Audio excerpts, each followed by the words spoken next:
የሰርጀሪ ሱስ በአርቲስቶቻችን ላይ አሁን እስካለንበት ጊዜም እንደቀጠለ ይገኛል። ከጊዜ ወደ ጊዜ አዳዲስ አርቲስቶቻችን የሰርጀሪ ስራ መሰራቱን የቀጠሉ ሲሆን በዛሬው ዝግጅታችን ውበታቸውን ይበልጥ ለመጨመር የቀዶ ጥገና የተሰሩ 10 ሴት አርቲስቶችና የትኛውን የአካል ክፍላቸውን እንደተሰሩ የምናጋራችሁ ሲሆን ያልተጠበቁና ውብ ቁንጅና ያላቸው ሴቶች እንኳን ሳይቀር ቀዶ ጥገናውን ከመሰራት ወደ ኋላ ከማለት ተቆጥበዋል። ለጥቂት ደቂቃዎች ከጃይኬቲው ጋር አብራችሁ ቆዩ። ለቻናላችን አዲስ ከሆናችሁ ቻናሉን ሰብስክራይብ እና ቪዲዮን ላይክ በማድረግ በቀጣይ የምንሰራቸው ቪዲዮዎች እንዲደርሱ ያድርጉ። ፕላስቲክ ሰርጀሪ በመላው አውሮፓና በተለያዩ የኤዥያ ሀገራት የተለመደ ስራ ሲሆን አሁን ላይ ከነዚህ ሀገራት ወጣ በማለት በሀገራችን ኢትዮጵያ የሚገኙ አርቲስቶች በተለይም በፊልም ኢንዳስትሪ ውስጥ የሚገኙ ታላላቅ ተዋናዮች፣ አርቲስቶችና ተጽዕኖ ፈጣሪዎች በርካታ ገንዘቦችን ከፍለው ይሰራሉ። በቪዲዮ ላይ እንደምታዩት በጣም በሚያስፈራራና በሚያሳዝን መልኩ ፈጣሪ የሰጣቸው ውበት አልበቃ ያላቸው ይመስል በርካታ ሚሊዮን ብሮችን ፈሰስ በማድረግ የሚሰሩ ሲሆን አሁን ላይ የሰርጀሪ ስራው በሀገራችን መጀመሩ በባህላችን ላይ ምን ያክል ተጽዕኖ ሊያሳድር እንደሚችል መዘንጋት የለብንም። በተለይ የሰርጀሪ ወይም ደግሞ ቀዶ ጥገና ስራውን የሚሰሩ ታላላቅ አርቲስቶች እንደመሆናቸው መጠን በጣም በርካታ ቁጥር ያላቸው ተከታዮች አላቸው። ከነዚህ አድናቂዎች ውስጥ ደግሞ ህፃናት ይኖራሉ።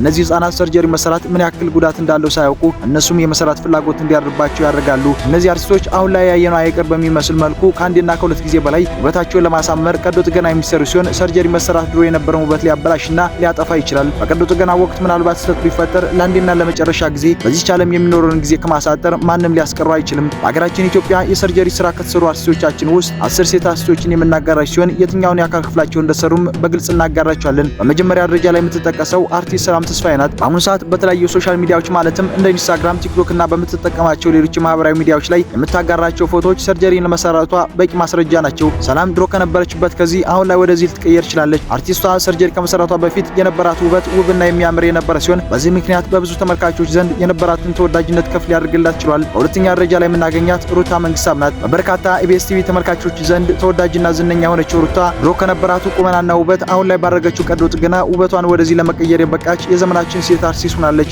ረቡኒ ተብሎ በሚጠራው ፊልም ላይ በመተወን በህዝብ ዘንድ በተወሰነ ደረጃም ቢሆን ለመታወቅ የበቃች አርቲስት ነበረች። ቀደም ባሉት ዓመታቶች ከናስፋው መቅደስና ከሌሎች አርቲስቶች ጋር በመሆን በርካታ ፕሮግራሞችን የምታቀርብና በዚህ ስራዋ በሀገራችን ፕሮግራም ከሚያቀርቡ ሴቶች ውስጥ ከፍተኛ ተከፋይ ለመሆን የበቃች ሲሆን ይህን ቀዶ ጥገና መሰራቷ በብዙ ሰዎች ላይ መነጋገሪያ ሆኖ ነበር። በሶስተኛ ደረጃ ላይ የተቀመጠችው ፒፒሎ ስትሆን ሰርጀሪ በምታደርግበት ወቅት ለተጓዳኝ በሽታዎች የመጋለጥ እድል ነበራት። የሚያስገርመው የቀዶ ጥገናውን ከሀገር ወጣ ብላ ስላደረገችው ከመሰል በሽታዎች ራሷን ተከላከላለች። የጥበብ ባለሙያና በሞዴሊንግ ስራዋ ህዝቡን ግርምት ላይ የምትጥለው ፒፒሎ ምናልባትም በሀገራችን ከሚገኙ ተዋናያኖች ውስጥ በቁመት ረጅም ተብለው ከሚነገሩት ውስጥ አንዷ ስትሆን ሰርጀሪውን ከሰራች በኋላ የነበራት ውበት ይበልጥ ከፍ ሊል ይችላል። የውጭ ሀገራትን አርቲስቶች እንደ ሞዴል መውሰድ ከሚወዱት የሀገራችን አርቲስቶች ውስጥ አንዷ የሆነችው ፒፒሎ ፈጣሪ የሰጣት ውበት አልበቃት ብሎ ልትሰራ በሞከረችው ሰርጀሪ ራሷ ልታጣ ነበር የሚሉት ምንጮቻችን የተሰራችው የሰርጀሪ አይነት የመቀመጫ ነው ሲሉ በተለያዩ ሶሻል ሚዲያዎች ላይ የሚለቀቁ መረጃዎች በግልጽ ይናገራሉ። በዓለማችን የሚገኙ በርካታ አርቲስቶቻችን ፊታቸውን፣ መቀመጫቸውን፣ ወገባቸውን፣ ጡታቸውንና ከንፈራቸውን በርካታ ገንዘቦችን ፈሰስ በማድረግ ሲሰሩ ማየት አሁን ላይ የተለመደና እንደ ባህል መቆጠሩ ምን ያክል ተጽዕኖ ሊኖረው እንደሚችል መገመት ብዛም አስቸጋሪ ጉዳይ አይሆንም። የሰርጀሪ ስራ ምንም እንኳን የተወሰነ ቢሆንም በሰውነት ላይ ውበት ለመጨመር የሚጠቅም ሲሆን የዚህ ስራ ችግሩ አንድ የአካል ክፍሉ ላይ የትኛውንም የሰርጀሪ አይነት ስራ ካሰሩ በኋላ አርፈው ለመቀመጥ አይችሉም። ይልቁንም ያለውት ውበት ላይ ኮንፊደንስ በማጣት ያለውትን ትክክለኛ ገጽታ ሊያጡ እንደሚችሉ የተለያዩ ጥናታዊ ጽሑፎች ይፋ አድርገዋል። በአራተኛ ደረጃ ላይ የምናገኛት ቀደም ባሉት ዓመታቶች በቃና ቴሌቪዥን ላይ ፕሮግራም በማቅረብ የጀመረችና በበርካታ አድናቂዎችና ተከታይ ለማፍራት ምንም ጊዜ ያልወሰደባት ውቧ ዳናዊት መክብብ እናገኛለን። ዳናዊት እጅግ ዘመናዊና ቅንጡ መኪኖችን ስታሽከረክር የምናያት አርቲስት ሲሆን በበርካታ ውድና ቅንጡ ቦታዎች ላይ ስትዝናና እንመለከታታለን። አርቲስቷ በቃና ቴሌቪዥን ከዙ ጋር የተዋሃደች ሲሆን በቅብጠቷና ወጣ ባለው አለባበሷ በብዙ ሰዎች ዘንድ እውቅናን ተጎናጽፋለች። በጣም የሚያስገርመው ዳናዊት የተሰራችው የሰርጀሪ አይነት ብራዚሊያን ቡቲፍ ተብሎ የሚጠራ ሲሆን በዚህም ከ395,000 ብር በላይ ልታወጣ ችላለች። ይህች አርቲስት በቤተሰብ ስሟ ወይንም ደግሞ ቤተሰቦቿ ውላንሳ ብለው የሚጠሯ ሲሆን እነስቷ አሁን ላይ የሚገርም ለውጥ አሳይታለች። ዳናዊት አሁን ላይ በሰራችው ሰርጀሪ ምክንያት አዲስ ገጽታ ሊኖራት ችሏል። በአምስተኛ ደረጃነት የምናገኛትና የሩታ መንግስታብን ፈለግ የተከተለችው አርቲስት ድርሹ ናት። ድርሹ ሰርጀሪውን በማሰራቷ እውነትም አዲስ ውበት የጨመረላት ሲሆን በዚህ ሰርጀሪ ስራ ብዙ አድናቂዎቿን ግርምት ላይ የጣለ ክስተት ሆኖ ነበር የተመዘገበው። አርቲስት ድርሹ አሁን ላይ ሰርጀሪ ተሰርታ ለማጠናቀቅ ከ240,000 ብር በላይ እንዳወጣች የተለያዩ የመረጃ ምንጮቻችን ገልጸው ነበር። ምናልባት የቀዶ ጥገና ሲያደርጉ በሙያው በቂ እውቀት ያለው ሰው ካላገኙ የነበሩትን መልክና ቁመና የሚያጠፋ ሲሆን ከዚህ ባስካለ ለተጓዳኝ በሽታዎች ሊያጋልጦ ይችላል። በስድስተኛ ደረጃ ላይ የምናገኛት አርቲስት ሃናን ታሪክ ሲሆን አርቲስቷ በሀገራችን ከሚኖሩ ሴት አርቲስቶች ውስጥ ሀብታምና ዝነኛ ናት። ሃናን ምንም እንኳን በተፈጥሮ ቆንጆ ትሆን እንጂ ውበቷን በሰርጀሪ ይበልጥ ለማስዋብና ልክ እንደ ሌሎች አርቲስቶች በርካታ ገንዘቦችን ከፍላለች። አሁን ላይ የፕላስቲክ ሰርጀሪ ስራ በደንብ እየተለመደና ሁሉም ሰው የዕለት ተዕለቱ ተግባሩ እየሆነ የመጣ ሲሆን ይህን ሰርጀሪ ለመሰራት 199,000 ብር አውጥታበታለች። ውድ የጃይኬቲው ቤተሰቦች ወደ ቀጣይ አርቲስት ከማምራታችን በፊት በየቀኑ አዳዲስ ክስተት ስለሚስተናገድባት አውሮፓ ውስጥ የተከሰተ አንድ አስገራሚና አሳዛኝ መረጃ በማጋራት ወደ ቀጣይ አርቲስቶች አልፋለሁ። በአውሮፓ እጅግ በጣም አሳዛኝና በጣም ብዙ ሰዎችን ያስገረመ አንድ ክስተት ቀደም ባሉት ዓመታቶች ተከሰተ። የክስተትም በአውሮፓ ከሚገኙ ሀገራት ውስጥ አንድ ወጣት በስራ ምክንያት ከመላው ቤተሰቦቿ በመለየት ወደ ሌላ ሀገር ትሄዳለች። ለስራ ባቀነችበት ሀገርም ጥሩ ስራ የነበረ ሲሆን በርካታ ገንዘቦችን ለማፈስ እብዛም ጊዜ አልወሰደባትም። አጭር ጊዜ የተከራየችው ቤት በመግዛት ኑሯን በዛው አደረገች። ይህች ወጣት ያን ያክል ውበት የነበራት ባትሆንም ቆንጆ ለመባልም የምትደርስ አልነበረችም። በስራው መጧጧፍ ምክንያት በተለያዩ ሰዎች ዘንድ እውቅናን የተከናነበችው እንስቷ በበርካታ ሰዎች መታወቅ ጀመረች። ነገር ግን በተለያዩ ሰዎች ዘንድ መታወቋ ያን ያክል ደስ አላላትም። ይልቁንም በእነዚህ ነገሮች ላይ መቆጨትና ታይቶባት የማያውቅ ጭንቀት እየተሰማት መጣ። ለዚህ ምክንያቷ ደግሞ እንስቷ ሰርጀሪ ለመሰራትና ድሮ የነበራትን ውበት ይበልጥ ለማሳመር ነበር። ሆኖም ከተወሰኑ ጊዜያቶች በኋላ ይህች አርቲስት በርካታ ገንዘቦችን በመክፈል መልኳንና ሌሎች የአካል ክፍሏን ተሰርታ ድሮ የነበራት ውበት ለማሻሻል በቃች።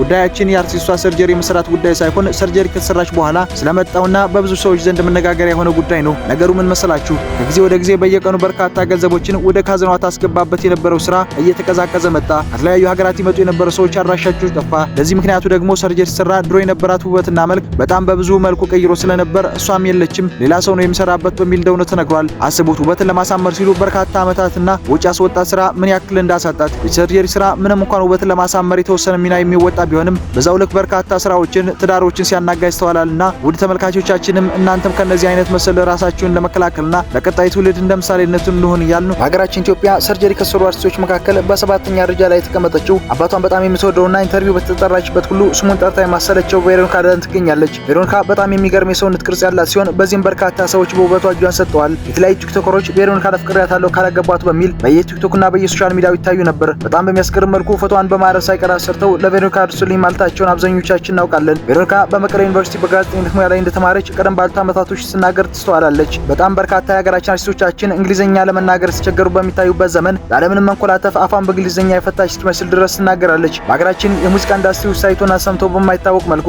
መጠሪያ የተሰኘው አልበሟን ከሀገር ውጭ ላለ ተቋም ትሽጣው ነበር። ለዚህ አልበም ከ17 ሚሊዮን ብር በላይ አፍሳበታለች። ቬሮኒካ መቀመጫዋን ሰርጀሪ እንድትሰራች የሚነገር ሲሆን ለዚህም ከ400 ሺህ ብር በላይ ወጪ አድርጋለች። አርቲስቷ ካሜራማን መቅጠር ፈልጋለሁ ብላ እንደለቀቀች በሰዓታት ብቻ ውስጥ በጣም ብዙ ቁጥር ያላቸው ሰዎች ማመልከታቸው አይረሳም። ታላላቅ ሰዎች ሳይቀሩ ተሳትፏል። ከሰራቻቸው የሙዚቃ ስራዎች ውስጥ እናና በላይ የሚለው በዚህ ዘንድ ከፍተኛ ቅቡልነት ነበረው። በ2012 ዓ.ም በበርካታ የሀገራችን ታዋቂ አርቲስቶች የሚሳተፉበትና በሁሉም የፊልም አፍቃሪያን ዘንድ ሊረሳ የማይችለው ኪያ ላይ በትወና ያስደመመች ማርታ ጎይቶም በሀገራችን ሰርጀሪ ከተሰሩ አርቲስቶቻችን መካከል በ8ኛ ደረጃ ላይ ተቀምጣለች። ማርታ ጎይቶም በርካታ ፊልሞች ላይ የተወነች ሲሆን ከቸርነት ፍቃዱ ጋር የሰራችው ፊልም ማንም ሊረሳው አይችልም። አሁን ላይ እንደድሮ በሚሰሩ ፊልሞች ላይ ከመስራት የተቆጠበች ሲሆን የዚህ ምክንያቷ ደግሞ ገና በወጣትነት ዘመኗ ጠንከራ በሰራችው ገንዘብ እንደሆነ በፊልም ኢንዱስትሪ ውስጥ የሚገኙና የቅርብ ጓደኞቿ ተናግረዋል። በ9ኛ ደረጃነት የተቀመጠችው ሀሊማ አብዱራህማን ናት። ሀሊማ ውበቷን ለማሳመር ያለፋችው ልፋት የለም። በጣም በርካታ ገንዘቧንና ጊዜዋን ወጪ አድርጋበታለች። አርቲስቷ ከንፈሯን ሰርጀሪ የተሰራች ሲሆን አሁን ላይ ለምን እንደሆነ ባይታወቅም ፊቷ ሙሉ በሙሉ የወፈርና የሰውነት ቅርጿ በርካታ ሰዎችን እያሳሰበ ይገኛል። ከ250 ሺህ ብር በላይ ለሰርጀሪ ወይም ደግሞ ለቀዶ ጥገና ያወጣች ሲሆን በሚያሳዝን መልኩ ልክ እንደ ሌሎች አርቲስቶች ውበቷን ከማሳመር ይልቅ የነበራትን ውበት አበላሽቶባታል። ከቃል በላይ ነው የምወድ በሚለውና በሌሎች ስራዎቿ የምትታወቀው ሀሊማ ሰርጀሪ መሰራት ያለውን መዘዝ ለማሳየት በቂ ትመስላለች። በቀጣይ በሌሎች ቪዲዮዎች እስከምንገናኝ ለቻናላችን አዲስ ከሆናችሁ ቻናሉን ሰብስክራይብ እና ቪዲዮን ላይክ ማድረግ አይረሳ። ሰላም።